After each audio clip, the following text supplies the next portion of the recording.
सबसे पहले आप लोगों को मेरा प्रणाम। ऐसा उम्मीद करती हूँ आप लोगों को मेरे ब्लॉग पसंद आए। और आज है नवरात्रि के 9वां दिन।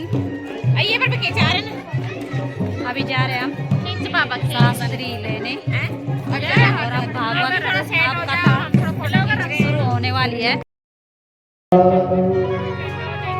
बोले बांके बिहारी लाल की, बोले राधे रानी की, बोले जुगल जोड़ी सरकार की।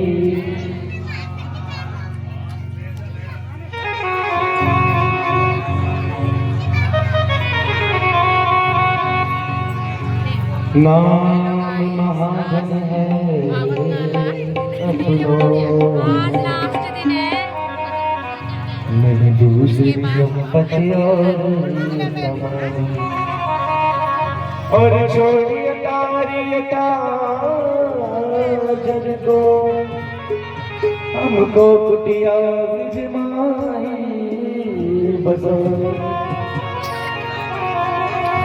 जहाँ भूख मिले रसिकों के सदा,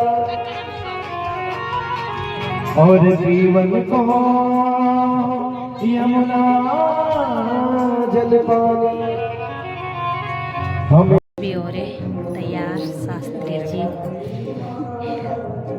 ये देखो है ना, अभी तैयार हो रहे और अब जा रहे मंडप पे। दीदी जी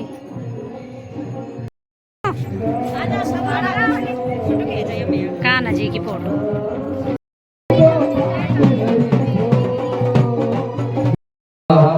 श्रीमातरः शुभमन्त्रमानो वेदवे भोजनवरः अग्निर्जुह्वामनमः शूरजगजसो विश्वेनो देव अवसागमन्देहं मनरङ्कर्णेभिः शृणुयाम देव। है मेरी बुआ जी और बुआ जी बोल रही मुझे भी निकाला।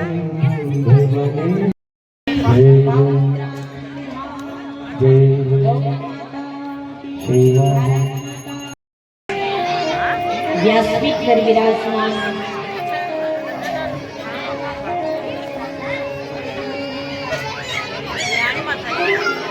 सीमा देवी भागवत के वक्ता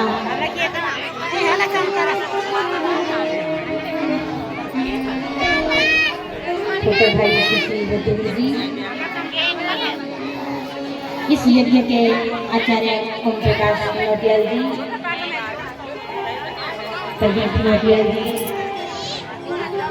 अरुण नोटियाल जी, अपने फैमिली जी, भाई राजेंद्र प्रसाद फैमिली जी, हमारे पिता पिताश्री,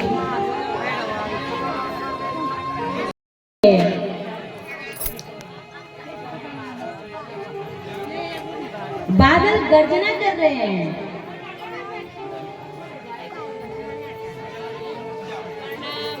मोर नृत्य कर रहे हैं। तो प्रिय जानकी के बिना मेरा मन डर रहा है। बहुत याद सुन रहा है। जब पुराना जमाना माता लोग जंगलों में जाते थे ना, फिर घास काट रहे। आज का जमाना में तो फोन से याद आए तो तुरंत फोन कर देंगे, लेकिन पुराना जमाना में कोई सुख सुविधा नहीं रहे। और अपना दुख एक है कि व्यक्त कर देते हाँ दुआ कि मैं उन्होंने सुनाई देते आपने यो अच्छा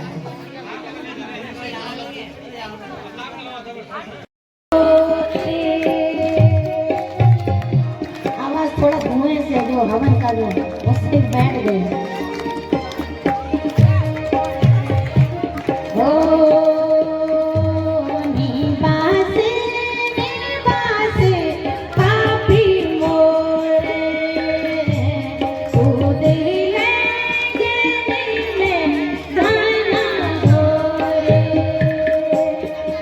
निवास निवास पापी मोरे खुद लगे मैं घना घोरे निवास निवास पापी मोरे उदे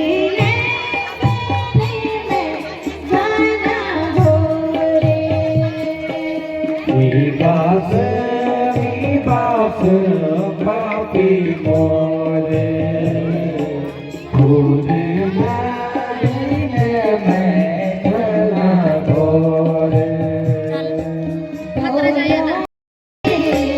कृष्ण के मुरली प्यार बाजे घोड़ों की डांटे डांडू बाजे डोले डांडू बाजे कृष्ण के मुरली प्यारे बाजे घोड़ों की डांडूली डांडू बाजी कृष्ण की मुरली प्यारी बाजी ओ दोता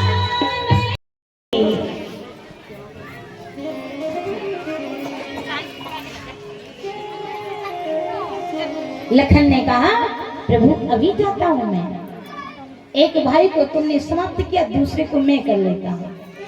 भगवान ने कहा नहीं ऐसा काम नहीं करना है, उनको थोड़ा भय देना है। और तब महाराज सुग्रीव के पास लखन जी को भेजा। नगर के किनारे से ही सुग्रीव को बड़े जोश के साथ और होश भी, जोश भी और होश भी, कहा तेरे डर भय तो अब खत्म हो गया, तू तो सब कुछ भूल गया, तुझे तो याद ही नहीं है, कर दूं तेरे राज्य को अभी समाप्त। सुग्रीव थर थर करके कांपने लगा और तारा को कहा राजकुमार को शांत करो। हे हनुमंतलाल जी, सुने हनुमंत संग ले तारा, कर विनती समझाई कुमारा। हे हनुमान जी, तारा जी को साथ में ले जाकर के आप राजकुमार को शांत करो। हनुमंतलाल जी आए, इतनी पावन कथा सुनाई। कथा सुनाते सुनाते राजभवन तक पहुंचा लिए और फिर कथा बंद कर दी। ये तुमने मुझे, ये क्या कर दिया मेरे साथ, मुझे राजभवन में क्यों लिया? हे महाराज, मैं ये चाहता हूं कि सुग्रीव की नींद हमेशा हमेशा के लिए उड़ जाए। और उसके बाद सुग्रीव ने कहा हे प्रभु, अब विलंब नहीं होगा, अब देरी नहीं होगी, आप चिंता ना करो। सारी वानर सेना को साथ में ले जा करके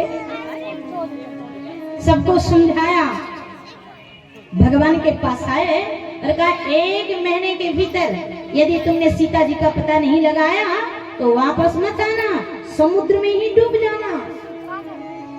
चारों तरफ वानर सेना को भेज दिया उत्तर दिशा की ओर। मैं यहां गिर पड़ा। फिर ऋषि ने मुझ पर दया करी।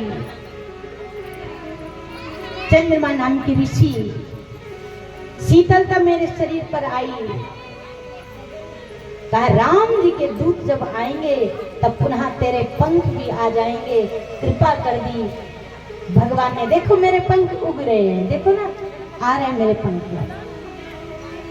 मैं स्वस्थ हो गया हूं। देखो तुम्हारा बस का इतना दूर देखना नहीं है, गिद्ध की दृष्टि बहुत दूर तक जाती है, ये संपाति कह रहे हैं। मैं देख रहा हूं लंका में सीता जी है, बन जाएगा लंका। हनुमान जी किनारे पे खड़े हैं, और जब हनुमान जी किनारे पे खड़े हैं, अंगद ने कहा जा तो सकता हूं, पर आने की कोई गारंटी नहीं है कि वापस आ जाऊंगा। जामवंत जी ने फिर आपका क्या करना है? अरे महाराज,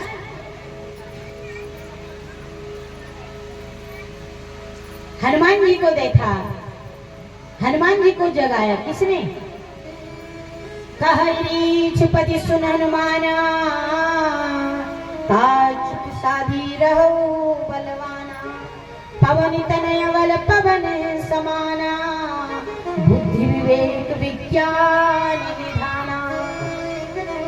बूढ़े जामवंत जी समझाने लगे, हनुमान जी को बल को जगाने लगे। अरे ऋषियों ने शाप दे रखा हनुमान जी को, बालपन में बचपन में बहुत उदंडी थे, बहुत कृत्य करते रहते थे। ऋषियों ने शाप दिया, जब कोई तुझे याद दिलाएगा तब तुझे याद आ जाएगा अपना बल। और आज जामवंत जी हनुमान जी को जगाने लगे। अरे कहां तुम अपने बल को भूल बैठे, इसीलिए तो तुम्हारा जन्म हुआ है। तुम तो पवन के पुत्र हो, जाग जाओ। पर महाराज जामवंत के वचन सुहाए, सुनि हनुमंत हृदय अति भाए। तब लगी मोय पर क्यों तुम भाई, सही दुख कंद मूल फल खाए। हनुमान जी को अपना बल याद आ गया, पर हनुमान जी ने कहा तुम दुख सह करके कंदमूल फल खाओ, और मैं लंका में जा रहा हूं। ऐसी उड़ान भरी हनुमान जी ने समुद्र। माँ जानकी की शुभ खबरी बता दूं, उसके बाद तुम मुझे खा लेना। सुरसाने का भूख अभी लगी, तुम कह रहे बाद में खा लेना, मुझे तो अभी खाना है। हनुमान जी ने कहा मान जाओ मान जाओ, नहीं नहीं अभी खा जाओ।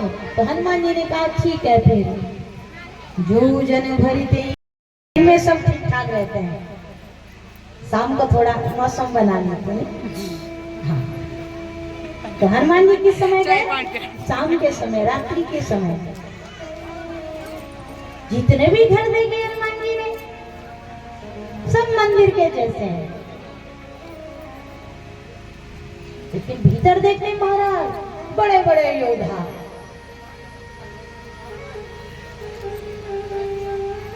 अच्छा, बड़े बड़े योद्धा दिखाई दे रहे थे, हर घर में झांक करके देख रहे हैं। रावण का घर बड़ा विचित्र। एक घर देखा, राम वाटिका में न जाए मेरी माँ। सीता ने कहा भूतू गई, तेरी पूंछ में आग लगी थी, तेरा एक बाल तक नहीं जला, मेरा आग क्या कर सकती थी वह। उसके बाद हनुमान जी का माँ, अब मैं अपने भगवान के पास जा रहा हूँ, क्या संदेश है मेरे लिए? सीता जी ने कहा बेटा अब मेरे वही पुराने दिन आ गए। माँ मेरे भगवान की मेरे लिए आज्ञा नहीं तो आपको उठा करके ले जाता। सीता जी ने कहा छोटी मुँह बड़ी बातें करता है।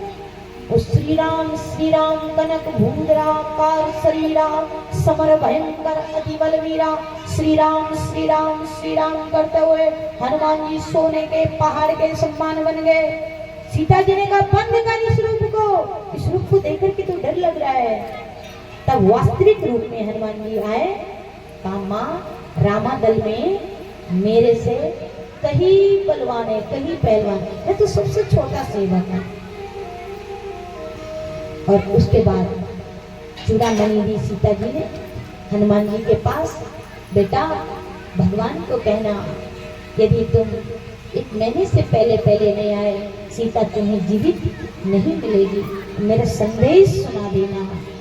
दीन दयाल विरद संभारे, है रघुनाथ मम संकट भारे। भगवान तो मेरी विनती सुना देना, और दुख के समय जो इस चौपाई को गाता है भगवान उसकी मनोरथ को अवश्य पूर्ण करते हैं, अवश्य उसकी आवाज को, उसकी पुकार को भगवान सुनता है। हनुमान जी ने ऐसी जय घोष करी, माँ के चरणों में प्रणाम कर ऐसी उड़ान भरी, समुद्र के पार चले आए। बानरों ने वही पकड़ लिया। कैसी है माता जी? बहुत अच्छी है। हो गए दर्शन? बोला हाँ हो गए दर्शन। फिर सब मधुवन के भीतर गए। रोटी बनाते टाइम अभी रोटी बना रहे सब लोग। कहे कि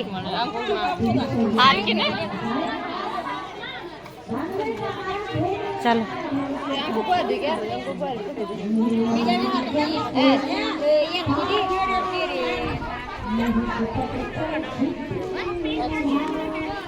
मिलन